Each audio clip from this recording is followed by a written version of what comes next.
Today I'm going to take an idea from Spinoza, a 17th century Dutch philosopher who was basically a radical of his time, to the extent that his life was endangered by his views. He wrote a book called The Ethics, and it wasn't published until after his death in 1677. And that book contains an idea that is an astonishing idea. It completely changes the way that you see the world, and that idea is substance monism.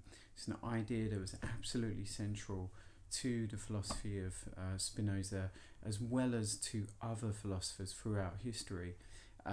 It's actually an ancient idea, substance monism.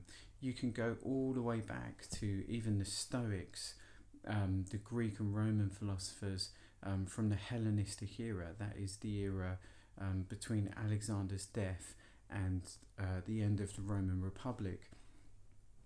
And these philosophers believed in this kind of central idea that held together their philosophy. And I'm going to explain what that complicated term means, substance monism. I'm going to tell you how it was used in Spinoza's philosophy in particular, and what the lesson we can learn from that idea is. So substance monism sounds like a complicated term, but I can unpack it. It's a profoundly interesting term that really turns our world upside down, and it's the idea that fundamentally everything is the same. Everything is fundamentally the same, right? There's no difference and change when you look at the world ultimately. And we see around us all kinds of difference and change. I'm different from this sofa, for example. This is an inanimate object. I'm a human being. Surely there's a difference. Our common sense mind is telling us that all these things are different and all these changes are taking place. But to Spinoza, fundamentally, everything is of the same oneness. The universe has a oneness to it, from which all different things and change actually emanate from. And this philosophy, this substance monism, is at the heart of the idea of immanence, right? And the idea of immanence is that God is in everything around us. There's no such thing as a transcendent God that stands above creation. God is manifested through creation. And that's something that Spinoza fundamentally believed. That's his kind of mystical, religious, metaphysical belief. And substance monism is his reasoning to get to that belief. Now, to put substance monism as simply as possible, everything around us is part of a causal web, right?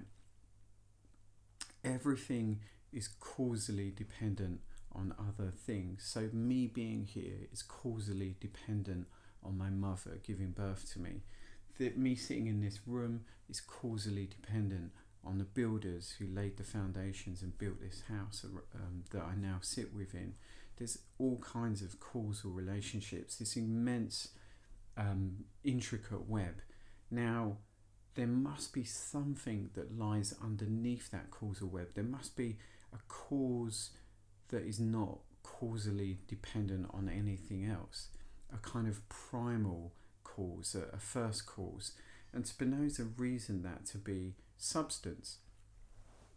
And substance is a word that comes from Aristotle, and it literally means to stand belief. Like if you look at the Latin of the word substantia, it means to stand beneath, right? Substantia.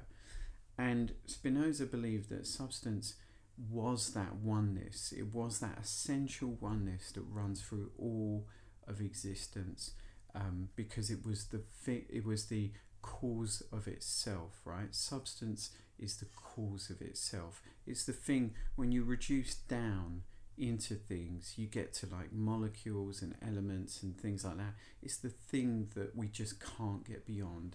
It's the thing that stands beneath all existence. Now, how do we explain change and difference with this idea that there's a kind of essential oneness to the world? Well, Spinoza used a fantastic metaphor. Imagine the configuration of the universe at any given moment as being like a facial expression, but the face remains the same. If you imagine a face can hold many different expressions, the face itself is unchanging. The only thing that's changing is the configuration of the face. And that's how Spinoza gets to this idea of substance monism.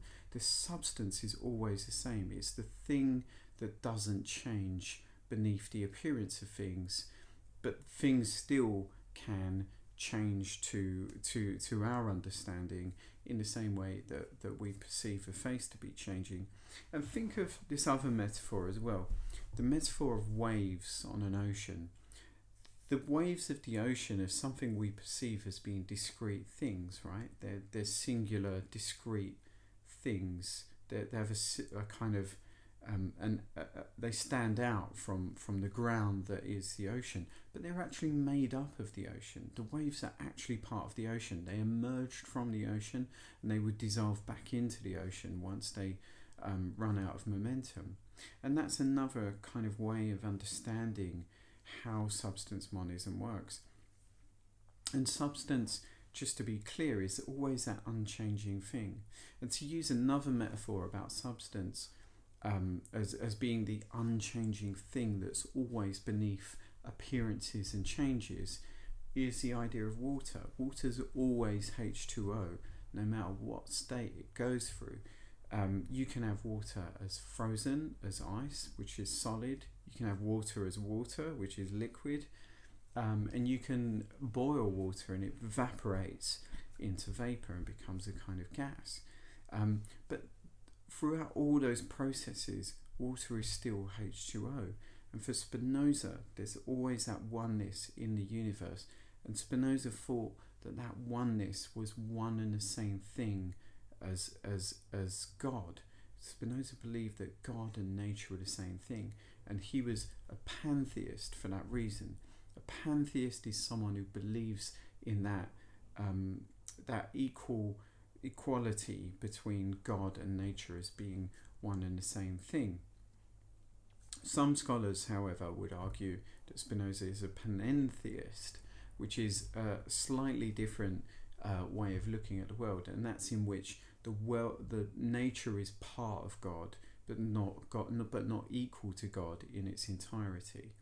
So they're just ways of exploring how Spinoza thought about substance and God and nature and existence, and how the kind of universe that we find ourselves in. And from that, you can understand our place in the universe. Spinoza believed that if we understand the kind of the way that the universe is, we can lead better and more fulfilling lives. Spinoza would say that you and I and all the people around you are basically of the same oneness, right? And as such, we should treat each other with compassion. We should treat each other with an enormous amount of respect. To hate another person is to hate yourself ultimately, because ultimately there's no difference or change in the grand scheme of the universe. And to think from that higher, almost transcendent level, you kind of understand the real workings of the world, and how, petty emotions like hatred and division and polarization are ultimately not going to help us. We need to run with the grain of the universe as it is. And for Spinoza, that's to understand the universe as it is and be at peace with that. I hope this explanation was helpful. It's a really difficult concept. Please comment below if you need further elaboration. Please like and subscribe if you found this video helpful. I actually wrote a longer article about Spinoza's idea of substance monism, the whole history to it, how it relates to the ancient Stoics, how it relates to Platonism and things like that. A lot more detail on the article, which is in the link below this video. Really hope you enjoyed this video. I will be uploading more. Thank you so much.